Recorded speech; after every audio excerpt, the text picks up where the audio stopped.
আইপিএলে মুস্তাফিজকে বাদ দেওয়ায় পাশে দাঁড়ালেন ভারতের তারকারা। আইপিএলে টাইগার পেসার মুস্তাফিজুর রহমানের খেলা নিয়ে অনিশ্চয়তা তৈরি হয়েছে।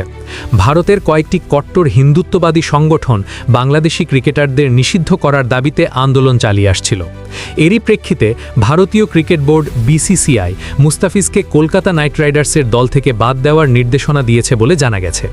বিসিসিআই সচিব দেবজিৎ সাইকিয়া ভারতীয় বার্তা সংস্থা এএনআইকে বলেন, সাম্প্রতিক সার্বিক পরিস্থিতির আলোকে বিসিসিআই কেকেআরকে তাদের বাংলাদেশি খেলোয়াড় মুস্তাফিজুর রহমানকে দল থেকে বাদ দেওয়ার নির্দেশ দিয়েছে।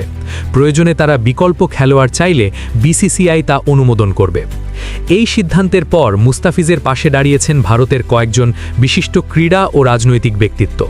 ভারতের সাবেক বিশ্বকাপজয়ী ক্রিকেটার মদনলাল খেলাধুলায় রাজনীতির প্রভাব বৃদ্ধিকে উদ্বেগজনক বলে মন্তব্য করেন। মুস্তাফিজকে বাদ দেওয়ার নির্দেশনা প্রসঙ্গে তিনি বলেন, আমার মনে হয় বিসিসিআই এই সিদ্ধান্ত নিয়েছে কারণ তাদের সিদ্ধান্তকে কেউ চ্যালেঞ্জ করতে পারে না, এমনকি শাহরুখ খানও নন। ফ্র্যাঞ্চাইজিগুলো বিসিসিআইয়ের অধীনেই পড়ে, তাই বিসিসিআই যা চায় সেটাই কার্যকর হয়। এদিকে কংগ্রেস সাংসদ শশী থারুরও মুস্তাফিজ ইস্যুতে প্রতিক্রিয়া জানিয়েছেন। তিনি বলেন, বাংলাদেশে সংখ্যালঘু নির্যাতনের সঙ্গে ক্রিকেটকে জড়ানোর কোনো মানে নেই। মুস্তাফিজ একজন ক্রিকেটার, এসব বিষয়ের সঙ্গে তাকে জড়ানো ঠিক নয়।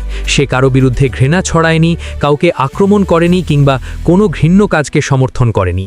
যদি ভারত এভাবে প্রতিবেশী দেশগুলোকে দূরে সরিয়ে দেয় তাহলে ভবিষ্যতে কেউ আর খেলতে আসবে না।